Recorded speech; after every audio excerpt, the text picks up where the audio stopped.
Hello, beautiful soul who clicked on this video. Welcome. I'm Nick the Mystic, and today we're going to talk about 5 things you must know for this full moon in Libra. This moon is our first full moon of this astrological year, and it's perfect that it's in Libra because it's here to bring balance and harmony to the areas of our life that have been misaligned or are needing a love reboot. Depending on the time zone you're in, it'll either land on the 5th or 6th of April, but nonetheless, you'll be feeling the energy for 2 to 3 days as the moon transits through every astrological sign within every single month. This full moon is very important because it serves as the basis for us clearing our energetic and emotional system before eclipse season is upon us, which essentially is like an entire cleansing of the soul. So it's like a pre-soul detox before the main soul detox. The more you can consciously clear and release now, the easier eclipse season will be for you, and you'll create a healthy relationship with the continuous clearing process of life, which supports you in overall spiritually awakening and evolving in the ways that feel most harmonious and aligned with the natural cycles of life and human evolution. So here are the top 5 things you should know about this full moon in Libra. Number 1, Libra is all about balance, harmony, beauty, the lover, the peacekeeper, the counselor, and always seeking fairness and justice for all. This energy is coming up strongly in regards to your relationships and the health and well-being of those dynamics. Begin to look at the relationships in your life at the macro level and the micro level. Relationships are often where we hold the most trauma and pain, for they are where we have experienced the most beauty and love. The deeper we have opened ourselves up to love is the deeper of wounds we may experience, as our greatest expansion can lead to our greatest contraction. What's unfortunate is that we harbor and hold on to painful experiences in the relationships in our life, and instead of using them as opportunities for our soul to grow and become more aware of its divine and infinite nature, we use those experiences as ways to fractalize and become even more separate, thus creating walls and barricades from creating any beautiful connections in the future, forgetting that life is just a dance and a continuous movie of playing and rejoicing with more characters. Instead of using relationships to grow us, we use them to stunt us. Instead of utilizing them to use the pain as fertilizer for our soul to grow, we see it as poison and project the pain back outward, instead of sitting with it to transform and alchemize it from within, to bring any forms of darkness back into light. This brings me into the next one. Number 2, there is a massive opportunity to experience a heart opening and a mind clearing. As pain serves as a cloak of fog to our own true divine nature, there is an opportunity for this cloak to fall and for the veil to be lifted, serving as a heart healing transformation and a mental mending of all of your past hurts. I, for one, have experienced an immense amount of pain in regards to relationships and have my own forms of barriers and barricades in all forms of relationships, from romantic to friendship to familial. I've personally worked through a lot of familial wounds that I've created safe and healthy dynamics and a conscious set of boundaries. And now I'm currently rewriting my experiences in friendships and romantic partnerships. So what I'm going to do for this full moon is take a look at the relationships that are holding the most dissonant energy or that I have the most stories around. And I'm going to revise them by reframing my experiences of them and shifting them into an upwards vibration of focusing on the positive aspects of that person and the dynamic we had, while simultaneously letting them go to free up both of our energies. And in doing this, it's going to give me deeper clarity around what I appreciate and the type of values and standards that I want to embody and the type of characters I want to have in my life.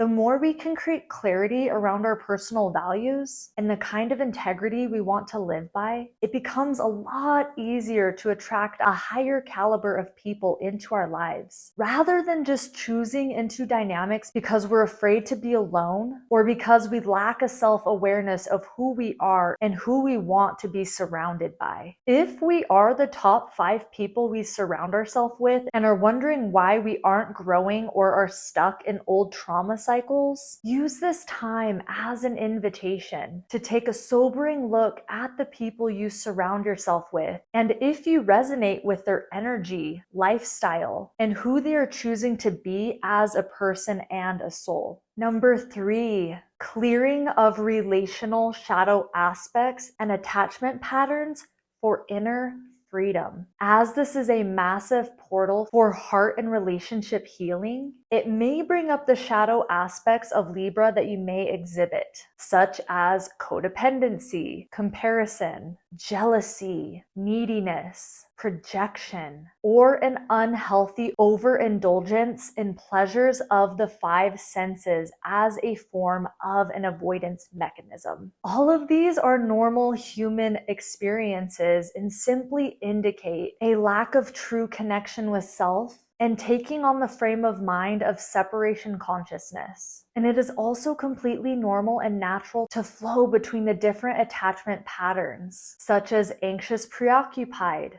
avoidant dismissive, fearful avoidant disorganized, and secure. We aren't born with these attachment styles. We inherently pick up on them through our environment in growing up, as our nervous system is constantly trying to calibrate to the energy around us. And over time, our physiology becomes attuned to chaos as a means of survival. A key I strongly recommend is when we are on the self-awareness, spiritual, and personal development and awakening journey, do your best to not identify with these things, as they are just psychological methods for describing our experience. If we are constantly saying, I am this, I am that, I have this block, I have this trauma, we are just going from one identity to another and continue to stay in the realm of separation consciousness. What has served me immensely is saying, something I have experienced is, or an experience I've had in the past is, or something my soul chose for growth was. And this completely takes me out of the identity of that thing and makes it objective, so it's no longer a part of me, but rather an energy I had the opportunity of being a part of.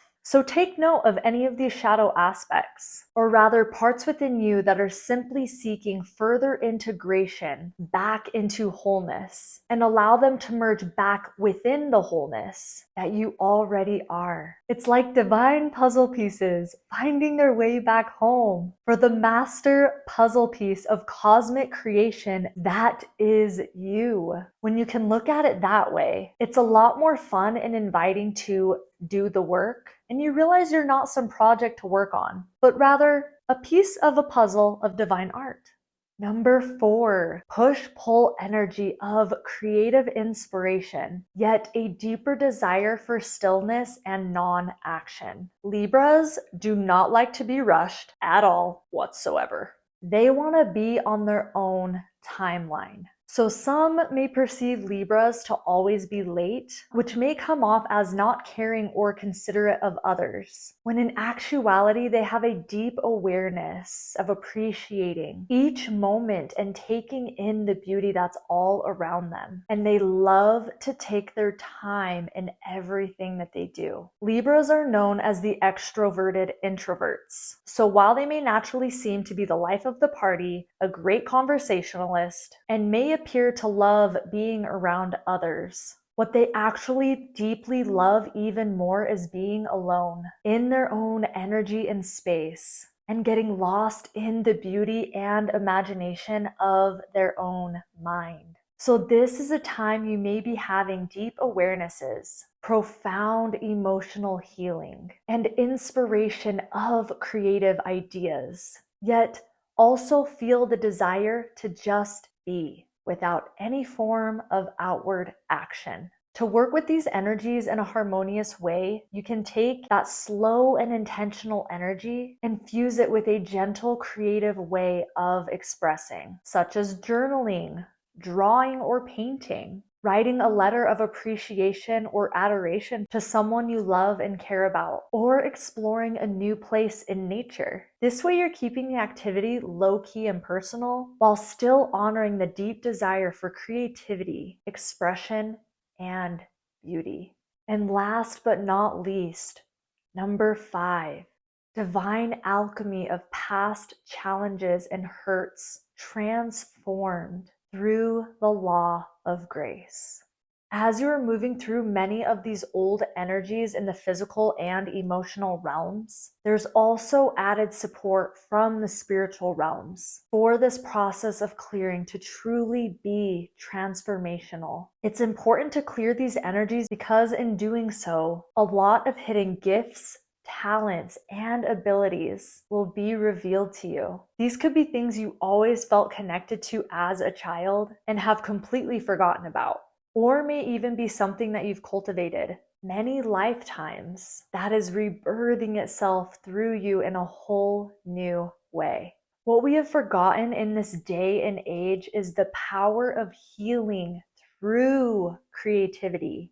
Creativity comes from inspiration. Inspiration comes from the Latin root word in spiritus or inspirar, which means to breathe life into, inspire, or as I like to see it, inspirar, in spirit. So in essence, to breathe in spirit. There are tremendous healing capabilities of any form of creative energy that goes beyond what the logic mind can comprehend. Because divine inspiration and energy go far beyond our 5 senses. Creative energy dances with the invisible realms. And the way you know you're tapping into your creative genius is when you feel that innocent, passionate, free-flowing energy of a child. When you lose yourself in space and time and enter a vortex where nothing else matters but the very thing in front of you that you are immersed in, where you think 30 minutes have passed and you look at the clock and it's been 8 hours. That happens to me all the time. We all have a creative genius inside of us where the flow state completely takes over. If we are each able to tap into this energy and begin to create from this state on a continual or daily basis, that is the greatest contribution we could give to the world and to the progression of our own soul. Tapping into these energies will reap great reward at this time. So give yourself the space to explore and create without attachment, and rather for the pure joy of creating in and of itself. And as you have made space from clearing all of these other energies that this full moon in Libra has provided you with, greater opportunities for paths to abundance, joy, bliss, and deep satisfaction with life will reveal themselves to you. Thank you so much for watching and tuning in. Let me know in the comments below any creative hidden passions that you had as a kid that you feel called to bring back to life and want to let yourself explore. I'd really love to hear. Cheers to this beautiful Libra energy and making your inner worlds a more beautiful place as your outer worlds reflect that back to you. I love you. I love you. I love you.